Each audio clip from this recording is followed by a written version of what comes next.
For a child has been born to us, a son given to us. Authority rests upon his shoulders, and he is named Wonderful Counselor, Mighty God, Everlasting Father, Prince of Peace.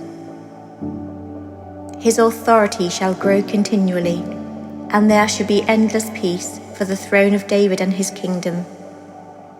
He will establish and uphold it with justice and with righteousness, from this time onward and forevermore. The zeal of the Lord of hosts will do this. I was once stuck in a lift with Elvis's mum. One morning, I got in a lift with 3 other people, the doors shut, the lift set off, and then there was a clunking sound and the lift broke. We pressed the yellow bell button to raise the alarm, then had to settle down for a long wait because the nearest engineer was in Leeds and we were in York. So we started to chat. One of the women was talking about her son, who was in primary school, in Key Stage 1. I asked her what his name was, and she said, Elvis. I thought to myself, wow, that's a big name for a little boy. And here we have Isaiah talking about a baby that is going to be born. And the baby has many big names, and perhaps the biggest name of them all is Mighty God. Imagine Mary wrapping Jesus in the swaddling cloth. Did she know at that moment she was holding Mighty God? When we think of a person who is mighty, we think of a great leader, the commander of an army perhaps, but not a newborn baby. The word mighty implies impressive strength, some military prowess, someone who can win a battle. But God's might far outstrips that. We can read in the Gospel of Mark about Jesus, who commanded a violent storm to stop. This is amazing stuff, and a true display of power and might over nature. No earthly army commander could do this. And at the cross, he defeated death, the thing we are most scared of. This is a God who is truly mighty.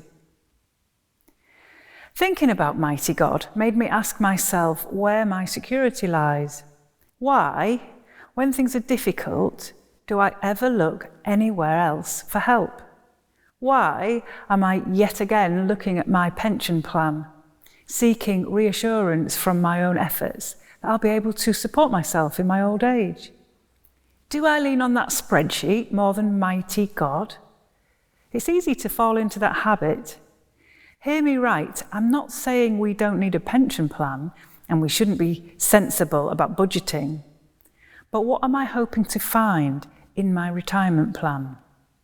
Security, freedom from worry, joy, contentment. These are things that only God can provide.